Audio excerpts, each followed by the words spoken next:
வண்டியன் இல்லாத இடத்துல நொண்டியன் சண்டியன் தானண்டு අපේ ජනාධිපතිලා ප්‍රයිම් මිනිස්ටර්ලා කියන්න පුළුවන් අපිත් LGBT කියලා. කොච්චර අයියා අපිට කියන්න මේ රට ඉන්න සෙබලියෝ නෙවෙයි රණවිරුවෝ කියලා. නැත්තම් කියන ප්‍රභාකරන් රස්තවාදී කියලා. එයාටත් කියන්න බැරුව ඉන්නේ. බිහිසුණු අපරාධය. මෙතුමාට මේ අර්ජුන මන්ත්‍රතුමාට කියන්න කාටද තුවක්කු දුන්නේ? කවුද තුවක්කු ගෙනාවේ? ஒரு வருடம் கூட்டப்பட்ட டிசிசி மீட்டிங்கல்ல இந்த அபிவிருத்தி தொடர்பாக செய்த ஒரு வேலையை செய்ய சொல்லிடுமா உங்களால? மக்கள் அங்க சாகும் வரைக்கும் உண்ணாவிரதம் இருக்கிறார்கள் காணிக்காக. සමහරවා කංකාසන්තුරේ කාංකේසන්තුරේ ඒක හිස්ටොරිකල් වරායක් ඒකේ යම්කිසි වැදගත්කමක් තියෙන එක සීමාවක්. වරල්ලා අපේ රටට වරල්ලා අපි ටුවරිසම් ඩෙවලොප් කරමු LGBTQI කියලා. ඕවට ගෑ ගන්න මේ කුඩු ගාපු එම්පිලා දැන් එකෙක් නැගිටලා කියන ප්‍රභාකරන් රස්තවාදී කියලා. ඔව් පොඩ්ඩක් සුජීව පොඩ්ඩක් එයා ඒ වෝඩ් එකටම ඔයාවත් යවන්න වෙයි. சும்மா கல்லுனர அது ஆக்காட்ட கூட பேக்காட்ட கூடாது ஒரு வேலையை சொல்லுங்க பஞ்சால்பணத்துல லட்சாவை இதோட கோயරකිලා වඩේ පිටුටල්ලා මේ වත්තම් බරකම් හොයා ගන්න පුළුවන්. සමහරට ඉංග්‍රීසි තේරෙන්නේ නැවති ඉතින් බිග් කොචන් නගන්න කට්ටියනේ ඉන්නේ. ඇමති කෙනෙක් කිල්ලා ඉන්ටර්නැෂනල් ෆෝරම් එකේ බිග් කොචන් කියලා අහනවා ඌ අහනවා ෆ්‍රැක්ෂර්ද කියලා. ගරු කතානායකතුමනි මම මන්ත්‍රීවරුන්ගේ ප්‍රශ්නවලට උත්තර දෙනවා මම පිස්සන්ගේ ප්‍රශ්නවලට උත්තර දෙන්නේ නැහැ. හරි? Sri Lanka is a safe, inclusive, welcoming destination for LGBTQI. ඒක සමහරට ඉංග්‍රීසි තේරෙන්නේ නැවති ඉතින් බිග් කොචන් නගන්න කට්ටියනේ ඉන්නේ. ඇමති කෙනෙක් කිල්ලා ඉන්ටර්නැෂනල් ෆෝරම් එකේ බිග් කොචන් කියලා අහනවා ඌ අහනවා ෆ්‍රැක්ෂර්ද කියලා. නෑ කොචන් කිව්වා. ඒ වගේ කට්ටියට අපිට ඉංග්‍රීසි වලින් කියන්න බෑ. හැබැයි කියන්නම් පස්සේ ට්‍රාන්ස්ලේට් කරගන්න.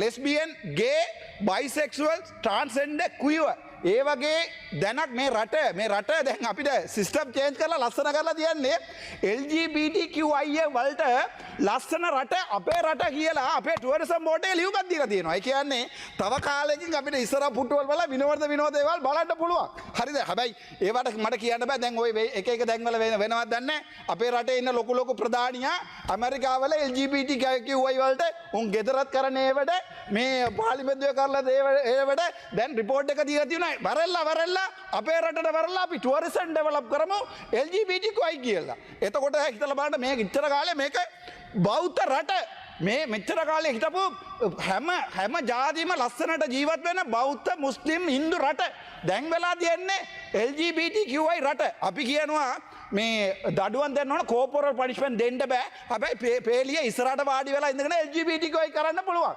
ඒ ඇමතිලාට ඒ ඇමතිකමක් කරන කට්ටිය දැන් රිපෝට් එක දීලා තියෙනවා ශ්‍රී Lanka is a very nice place to conduct LGBTQI transparent business කියලා. එතකොට හිතලා බලන්න. තව එකක් මට කියන්න කැමති මූලාශ්‍රන මන්ත්‍රීතුමනි මේක දැන් අපි කියලා තියන්නේ දැන් අර අපේ එම්පිලා ඉන්නවා සමහරු ගිහලා ටැප් එක ඇරිනවා. සමහර ගිහිල්ලා ওই පාරවල් වල තියෙන පොඩි මේවට ගිහිල්ලා සීමෙන්දි දානවා. සමහර ගිහිල්ලා ওই බ්ලොක් කරලා අරගෙන අවිල්ලා මේ බිත්ති හදනවා. දැන් මේ රට මේ this is a parliament. කරුණාකරලා දැනගන්න මේක parliament. MP කියන්නේ සමහරවට තේරෙන්නේ නැතුව MP කියන්නේ මොකක්ද කියලා member of parliament. එතකොට MP කියන එක ඒ ගෞරවයක් තියෙනවා. සමහරව ඇවිල්ලා කියනවා නගිටලා පිස්සු ටිකක් මේ රටේ ඉන්න ගෑ ගන්න එපා බබාලා වාඩි වෙන්නකෝ අහන්නකෝ අපි කියන එක. අයි අද ওই කුඩු ගාලා ආයෙ සත දාන්න පටන් ගත්තා. ඒ කුඩු ගානේ නවිට ඕවට ගෑ ගන්න මේ කුඩු ගාපු එම්පිලා දැන් එකෙක් නගිටලා කියන ප්‍රභාකරන් රස්තවාදී කියලා. නෑනේ ඉස්සරහත් නෑ පිටපස්සෙත් නෑ. හැබැයි අපේ සබලියෝට කියන්නේ මොකද්ද? අපේ රණවිරුන්ට කියනවා සබලියෝ කියලා. ඔයගොල්ලෝ කොන්ද බණ දිනවන කවුරු හරි මම බලා දෙන්න. මගේ විනාඩි 9ක් තියෙනවා මම දෙන්න. කවුරු හරි නැගිටින්න ඔන්න එනවා බිග් කොච්චන් අයියා. අපිට කියන්න මේ රටේ ඉන්න සෙබලියෝ නෙවෙයි රණවිරුවෝ කියලා. නැත්තම් කියන ප්‍රභාකරන් රස්තවාදී කියලා. එයාටත් කියන්න බැරුව ඉන්නේ. අර මූලාශ්‍රන මන්ත්‍රීතුමනි ඒ තරමට මේක රට වැඩිලා තියෙන්නේ. තව කල් යනකොට අපිට සමහර වෙලාවට දැන් නෙවෙයි අපේ ජනාධිපති ප්‍රයිම් මිනිස්ටර් ඒ වගේ කට්ටිය LGBTQI ප්‍රොමෝට් කරන්න පුළුවන් වීඩියෝ දාලා. ඒ විදිහට අපේ රට ගිහිලා තියෙන්නේ මේක දිසිස ඔයගොල්ලෝ දැක්කම අපේ රට කියන්නේ අපේ ලෝකයේම අපේ රටට ජංගිසි ගෞරවයක් තියෙනවා. ශ්‍රී ලංකා කියන pearl of ocean of Indian Ocean. එතකොට අපේ රටට LGBTQI ප්‍රොමෝට් කරනවා. හැබැයි අපිට කවදාවත් මේ අර කෝපොරල් පනිෂ්මන්ට් එක තියාගන්න බෑ. ඒක වැරදි කියලා කියනවා. இதான் சொல்றது பாராளுமன்ற சபாநாயகர் அவர்களே, சண்டியன் இல்லாத இடத்துல நொண்டியனும் சண்டியன் தானண்டு. என்னென்றால் யாழ்ப்பாணம்ன்றது என்பிபியினுடைய வெத்தலைப்பட்டி இல்லை. நான் கேட்குற கேள்வி என்னென்றால், கேட்ட கேள்விக்கு ஒரு பதில் கூட ஒழுங்காக வரையில. நான் இதுவரைக்கும் கேட்ட கேள்விக்கு ஒரு பதில், அந்த அமைச்சிட்ட கேள், இந்த அமைச்சிட்ட கேள், இந்த அமைச்சிட்ட கேள். நான் கேட்குற கேள்விக்கு ஒரு பதிலை கூட ஒழுங்காக சொல்ல தெரியல. வடக்கில் அபிவிருத்தி என்று சொல்ற பேர்வையில் மக்களுடைய காணிகள், மக்கள் அங்கே சாகும் வரைக்கும் உண்ணாவிரதம் இருக்கிறார்கள் காணிக்காக. எவ்வளவு பொய் சொல்றாருன்னு பாருங்கள் இவர்கள். நான் கேட்கிற முதலாவது கேள்வி, என்னுடைய ஒரே ஒரு கேள்வி, அந்த மானா பிரதீபனை நீங்க வெளியேற்றல, ஊழல்னு உங்க ஆளுநர் கடிதம் அடிச்சிருக்கிறார், நீங்கள் மானா பிரதீபனை வெளியேற்றல. சரி, கவலை இல்லை, பரவாயில்லை. இதுவரைக்கும் இந்த டிசிசி மீட்டிங் ஒரு வருடம் கூட்டப்பட்ட டிசிசி மீட்டிங்கள்ல இந்த அபிவிருத்தி தொடர்பாக செய்த ஒரு வேலையை சொல்லணுமா உங்களால? சும்மா கல்லுநர் அது ஆக்காட்ட கூட பே காட்டக்கூடாது. ஒரு வேலையை சொல்லுங்க யாழ்ப்பாணத்தில், ஒரு வேலை எழும்பி சொல்லுங்க. இந்த டிசிசி மீட்டிங்கள்ல எடுக்கப்பட்ட தீர்மானங்கள் நடைபெற்றது என்று சொல்லி ஒரு வேலையை சொல்லுங்க. சும்மா ஆக்காட்டுறது பே காட்டுற வேலையை வந்து யாழ்ப்பாணத்தில் வைக்க கூடாது என்றால் யாழ்ப்பாணம் அவரை வச்சு வெற்றிலப்பட்டு இல்லை. வார நேரம் போற நேரம் நான் சாப்பிட்றது. ගරු අමාත්‍යතුමා ඔබතුමාට ස්තුතිවන්ත වෙන මෙම ප්‍රකාශ කරන්න අවස්ථාව ලබා දීම පිළිබඳව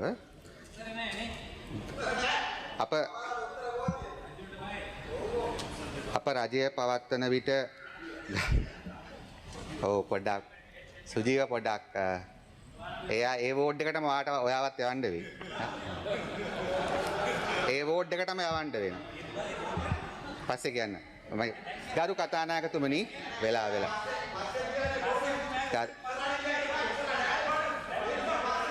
ගරු අමාත්‍යතුමා ඔබතුමාලගේ කලීක්ස්ලා ඔබතුමාලගේ මිත්‍රයන්ගේ තියෙන කොලි ටික තමයි පේන්නේ. So you are proud of him. ගරු අමාත්‍යතුමා ගරු කතානායකතුමනි, මම මන්ත්‍රීවරුන්ගේ ප්‍රශ්නවලට උත්තර දෙනවා. මම පිස්සන්ගේ ප්‍රශ්නවලට උත්තර දෙන්නේ නැහැ. හරි? මම ආද මේ හතරවෙනි ප්‍රශ්නෙට උත්තර දෙන්න. මම මේ ඒ නිසා මම ඔබතුමාගෙන් ඉල්ලා සිටිනවා කරුණාකරලා මට උත්තර දෙන්න අවස්ථාව දෙන්න. නැතිනම් මේ බාධා කරන පුද්ගලයා එළියට දාන්න. ඔබතුමා පොයින්ට් එක මොකද්ද ගරු අයිතුමතුමා? එයා උත්තර දීලා නැහැ. දැන් කියනවා පිස්සුන්ට එන මේක වහාම ඉවත් කරන්න කියන ලැජ්ජාවනේ. එක ප්‍රශ්න අහුවාම උත්තර දෙන්න කියන්න ඔයාලා කැමතිද? ලැජ්ජාව ඊට වඩා කොහෙද කියලා වඩේ පිටුටලා මේ වත්තම්බරකම් හොයා ගන්න පුළුවන්. ගරු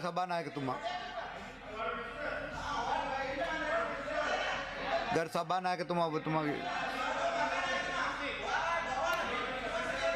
අර්චනා මන්ත්‍රීතුමා ඔබතුමා ඉඳගන්න. ඔබතුමාට කරුණු පාදිත කර ගැනීමක් කරන්න.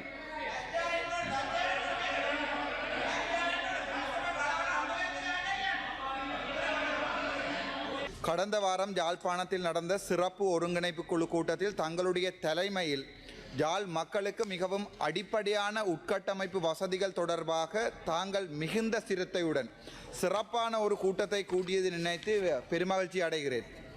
அதில் விவாதிக்கப்பட்ட விடயங்களில் 2 முக்கியமான விடயங்கள் பொதுமக்களின் நலன் கருதி பாராளுமன்றத்தில் விவாதிக்கப்பட வேண்டிய விடயமாக மாற்றப்பட்டிருக்கிறது. முதலாவது, பலாலி விமான நிலையம் சர்வதேச விமான நிலையம் என்று தாங்கள் சொல்லிக்கொள்ளும் ஒரு இடம். இரண்டாவது, காங்கேசன் துறை இறங்குதுறை, அதை துறைமுகம் என்றும் பொருள் கொள்ளலாம். வடக்கு மாகாணத்தின் அபிவிருத்தியில் எந்த ஒரு நபருக்கும் இல்லாத அக்கறையை இந்த அரசாங்கம் செலுத்துவது கண்டு பூரிப்படைந்து தங்கள் அரசாங்கத்தின் அர்ப்பணிப்புகளை நினைத்து பூரிப்படையும் பாமர மக்களில் நானும் ஒருவன். ஆனால் வெறும் வாய்ப்பேச்சுகளால் ஒரு வருடத்தை கடந்துவிட்ட அரசாங்கத்திடமிருந்து நிலையான அபிவிருத்தி ஒன்றை வடக்கு மாகாணத்துக்கு பெற்றுக் கொடுத்து விட வேண்டும் என்ற அடிப்படையில் எதிர்க்கட்சியிலிருந்து மிகவும் கரிசனையுடன் சில விடயங்களை தங்களிடம் கேட்க வேண்டி இருக்கிறது. வடக்கு மாகாணத்தில் இருக்கின்ற பலாலி உள்நாட்டு வெளிநாட்டு விமான நிலையத்துக்கு அதன் அபிவிருத்திக்காக தங்களுடைய அரசாங்கத்தால் 2025ஆம் ஆண்டு ஒதுக்கப்பட்ட மொத்த பணம் எவ்வளவு? அதில் 2025ஆம் ஆண்டு செப்டம்பர் மாதம் 21ஆம் தேதி வரை செலவழிக்கப்பட்ட பணம் எவ்வளவு? அதற்குரிய ஆதாரங்களை பாராளுமன்றத்தில் பொதுமக்களுடைய பார்வைக்காக சமர்ப்பிக்க முடியுமா? இது முதலாவது கேள்வி. இரண்டாவது கேள்வி, வடக்கின் ஒரே ஒரு பொருளாதார துறைமுகமாக இருக்கும் காங்கேசன் துறை இறங்குதுறை, அது துறைமுகமாக மாற்றப்படவில்லை. அபிவிருத்திக்காக தங்களுடைய 2025ஆம் ஆண்டு வரவு செலவு திட்டத்தில் ஒதுக்கப்பட்ட பணம் எவ்வளவு? அதில் 2025ஆம் ஆண்டு செப்டம்பர் மாதம் 21ஆம் தேதி இந்த கேள்வி வழங்கப்படும் வரை செலவழிக்கப்பட்ட பணம் எவ்வளவு, அதனை ஆதாரங்களுடன் இந்த பாராளுமன்றத்தில் சமர்ப்பிக்க முடியுமா? மூன்றாவது கேள்வி, வடக்கு மாகாணத்தில் கடந்த 2025ஆம் ஆண்டு வரவு செலவு திட்டத்தில் சிறு சிறு துறைமுகங்கள் மற்றும் இறங்கு துறைகளுக்காக ஒதுக்கப்பட்ட மொத்த பணம் எவ்வளவு, அவற்றில் செலவழிக்கப்பட்ட பணம் எவ்வளவு, ஆதாரத்துடன் பாராளுமன்றத்தில் சமர்ப்பிக்க முடியுமா? இது என்னுடைய மூன்றாவது கேள்வி. நான்காவது கேள்வி, கடந்த ஒருங்கிணைப்பு குழு கூட்டத்தில் ஊழல்வாதி, தெளிவாக சொல்கிறேன், ஊழல்வாதி என்று ஆளுநரால் தங்களுடைய கேபினட் அமைச்சருக்கு எழுத்து மூலம் அறிவிக்கப்பட்ட அரசாங்க அதிபர் மானா பிரதீபின் அவர்களை பதவியிலிருந்து விலக்குமாறு அறிவுறுத்தப்பட்ட அந்த கடிதத்தின் மூலம் அந்த நபர் அவர்கள் வலிகாமம் வடக்கில் மீள்குடியேற்றம் தொடர்பாகவும் இராணுவத்தால் அரசியல் இராணுவ நோக்கங்களுக்காக அபகரிக்கப்பட்ட மக்களின் காணி தொடர்பாகவும் கருத்துக்கள் தெரிவித்திருந்ததை பொதுமக்கள் அவதானித்திருக்கிறார்கள். அந்த கருத்துக்களுக்கு அமைய பலாலி விமான நிலையத்தின் தற்போதைய நில அளவு எவ்வளவு? பலாலி விமான நிலையத்தில் சட்ட ரீதியாக அரசாங்கம் கொண்டிருக்கும் நில அளவு எவ்வளவு? பலாலி விமான நிலையத்தில் சட்ட ரீதி அல்லாத பொதுமக்களின் கையகப்படுத்தப்பட்டிருக்கும் காணியின் நில அளவு எவ்வளவு? பொதுமக்களின் காணிகளில் இதுவரை உரிமையாளர்களுக்கு வழங்கப்பட்ட பணம், அதாவது கம்பன்சேஷன் எத்தனை குடும்பங்களுக்கு வழங்கப்பட்டது, எப்போது வழங்கப்பட்டது, யாரால் வழங்கப்பட்டது, அதன் மொத்த பெறுமதி எவ்வளவு? ஐந்தாவது கேள்வி, பலாலி விமான நிலைய விஸ்தரிப்பிற்காக கையகப்படுத்தப்பட்ட தனியார் காணிகளில் இதுவரை தங்களுடைய அரசாங்கம் விடுவித்திருக்கும் தனியார் நிலப்பரப்பு எவ்வளவு? தங்களுடைய அரசாங்கமா உரிமையாளர்களால் உரிமை கோரப்படாத தனியார் விடுவிக்கப்பட்ட காணிகள் எவ்வளவு, எத்தனை குடும்பங்களுக்கு அவை வழங்கப்பட்டவை? ஆறாவது கேள்வி, இலங்கையின் வடக்கு கிழக்கு தவிர்த்து வேறு எந்த பகுதியிலாவது தனியார் காணிகள் விமான நிலைய அல்லது துறைமுக அபிவிருத்திக்காக உள்வாங்கப்பட்டு இதுவரை பணம் செலுத்தப்படாமல் இருக்கிறதா? அவ்வாறாயின் அவற்றின் விவரங்களை ආධාරතුடன் පාර්ලිමේන්තුවට சும்மா சொல்ல வேண்டாம் ආධාරතුடன் සමර්පිக்க முடியுமா? තවත් කල් යනකොට ඒක ප්‍රශ්නයනවා. තවත් මං කියන්න. අහන්න. හරිද? දැන් අපි කියනවා අපි කිව්වා මෙච්චර කාලේ අපි බස් වල ගිහිල්ලා දේශපාලනයක් කරනවා කියලා. හොඳයි. අපි මේ ට්‍රේන් වල ගිහිල්ලා දැන් සමහර වීඩියෝත් දැම්මා ට්‍රේන් වල. අවිල බලන්න ඔය අපේ මේ මාධ්‍ය වල තියෙන ගේ එක තමුන් සමහරුට කාර් දෙකයි සමහරුට වාහන තුනයි.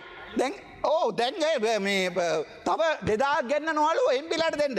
අපි ආවේ මේ අපේ සල්ලි වලින් අපේ ඩයස්පොරා සල්ලි වලින් මං කිව්වා මගේ ඩෙන්ටි කාඩ් නම්බර් එක 86යි 18යි 0යි 32යි 95යි මගේ ටෝටල් ඇසෙට් එක අද මං ගාව දින ලක්ෂ 18යි.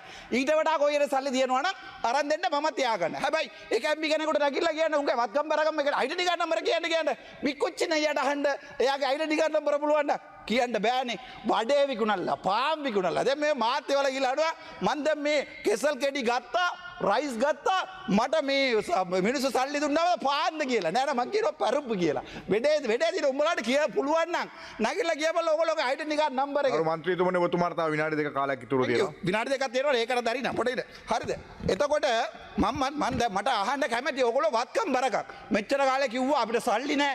අපි ප්‍රභු ජාතියක් නෙවෙයි. අපි සාමාන්‍ය මිනිසුන්ගේ ජාතියක් කියලා කිව්වා. දැන් වෙන්නේ මොකද්ද? දැන් බලුවම ඔයගොල්ලෝගේ වත්කම් බරකම් නාමල්ට වඩා වැඩි. දැන් බලුවම මේ ජෝතිලගේ එයාගේ ඒකට වඩා වත්කම් බරකම් වැඩි. එතකොට මට මේ කියන්නේ හිනාවක්. එතකොට ඔබතුමාලා මේකට කියන්නේ ක්‍රියාවලිය මොකද්ද? දැන් ඔයගොල්ලෝ කියනවා අපිට සල්ලි නැහැ කියලා. සල්ලි නැත්තම් සමහර කියනවා තවාගේ තමන්ගේ බබාලාගේ මොකද කියන්න ඕන කියන්න කිසි අවුලක් නැහැ. මේ තමන්ගේ බබාලාගේ පියුබර්ටි සෙරිමනි වලට මිනිස්සු ඇවිල්ලා සල්ලි දුන්නා. හොඳලාට මට බබයක් නැහැ නැත්නම් මට කියන්න තිබ්බා මගේ බබාගේ පියුබර්ටි සෙරිමනි වලට තමයි මේක සල්ලි ආවේ කියලා. ඒ නිසා මට කෙල්ලෙක් නැති හින්දා දැන් මේක වෙලා තියෙන්නේ මේකේ සමහර එම්පිලා ජනාධිපති මහින්ද රාජපක්ෂගේ පුතාලානේ ඉන්නේ දැන් විපක්ෂයකින්. දැන් ඔයගේ ගියාම දකුණ හැමෝම දන්නවා ජනාධිපති මහින්ද රාජපක්ෂගේ පුතාලා තමයි දැන් මේ කන්ටේනර් පන්නන්නේ කියලා. ඒ ජනාධිපති ඒ කාලේ ගිහිල්ලා එක ගෙවල් වල දීපු වැඩවල නිසා දැන් මේ කන්ටේනර් එක එළියට ආවිලා තියෙනවා. ඊට පස්සේ අයියා ආවිලා බයිනවා මේ නාමල්ට උඹ තමයි කුඩුකාරයා කියලා. ඊට පස්සේ නාමල් කියනවා නෑ නෑ අයියා ඔයා තමයි කුඩුකාරයා කියලා. මේක එක පවුලේ ප්‍රශ්නේ. මේ රට හැමදාම වෙන්නේ එක පවුල මුල ඇතුලේ වෙන්න කුඩු ප්‍රශ්නයක්. මේ බලන්න මේ කරුණාකර මූලාසන මන්ත්‍රීතුමනි මේකෙන් අපේ වගේ තුප්පත් මිනිසුන්ට මොකරි වෙලා තියෙනවද කියලා අපිට පෙට්‍රෝල් අඩු වුණාද විට්ස් එක ලක්ෂ $1 හම්බුණාද එහෙම නැත්නම් ඔයගොල්ලන්ට ජපාන් බයික් එකක් හම්බුණාද කියලා මේක කවුරුද 5ක් නෙවෙයි 10ක් කරුවොත් මේ බොරුවක් මේගොල්ලෝ දිගින් දිගටම කරනවා ආයේ නාමල් අල්ලනවාද එයාගේ වැරේ අමති අයියා ආයේ ඉස්සරහට නාමල් ජනාධිපති වෙනකොට අයියා ඊට පස්සේ තපරවිස්ස දෙන්න මම ඉවර කරන්න. ඒ නිසා මේ දුප්පත් මිනිසුන්ට කියන්නේ මේ දේශපාලනය කියන්නේ මම වැඩි කාලෙ ඉන්නේ නැහැ බය වෙන්න එපා. ඉන්නේ තව මාස 2-3යි. හැබැයි මං ඉන්නකම් ඇත්ත කියලා තමයි යන්නේ. මේ සාමාන්‍ය ජනතාවට කවදාවත් හොඳ දේවල් වෙන්නේ නැහැ. අපිට පෙට්‍රෝල් 150ට ගන්න වෙන්නේ නැහැ. දැන් පෙට්‍රෝල් භාග්‍යයි තමයි 150ට ගන්න පුළුවන්. මේ ඉන්නේ එක්කෙනෙකුට කියන්නකෝ ඒගොල්ලෝ වේදිකාවල ඒවා කිව්වේ නැද්ද කියලා. කවදාද ඒක වෙනස් කරන්නේ? සිස්ටම් නැවේ වෙනස් වෙන්නේ මේ රටේ. සමහර වෙලාවට ඉස්සරහට යනකොට අපේ ජනාධිපතිලා ප්‍රයිම් මිනිස්ටර්ලා කියන්න පුළුවන් අපිත් LGBT කියලා. එච්චර තමයි වෙන්නේ මේ රටේ. thank you. ඒ නිසා ගරු සභාපතිතුමනි මේ පිළිබඳව පරීක්ෂණ කරන්න කියන්නේ ඒක තමයි මේ අපේ කර්චුනා මන්ත්‍රීතුමා කිව්වා තුවක්කු ගෙනාවා කියලා. ඉතින් එහෙමනම් බිහිසුණු අපරාධයක් තමයි. බිහිසුණු අපරාධයක්. මෙතුමාට මේ අර්ජුනා මන්ත්‍රීතුමාට කියන්නේ කාටද තුවක්කු දුන්නේ? කවුද තුවක්කු ගෙනාවේ? කොහෙද මේ තුවක්කු ටික තියෙන්නේ? අපේ රටේ අහිංසක මිනිස්සුන්ගේ ජීවිත මේ තුවක්කු බිලිගන්න හදන්නේ ගරු සභාපතිතුමනි. මේක අපරාධයක් නෙමෙයිද? ඊළඟට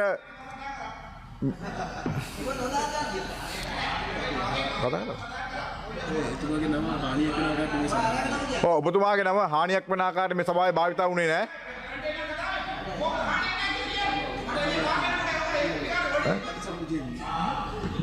මීළඟට ගරු වෛද්‍ය හංසක විජයමුණි මන්ත්‍රීතුමනි ඔබතුමාට විනාඩි 9 කාලයක් ලැබෙනවා.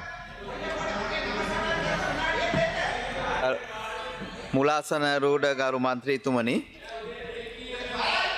ඇත්තටම අපි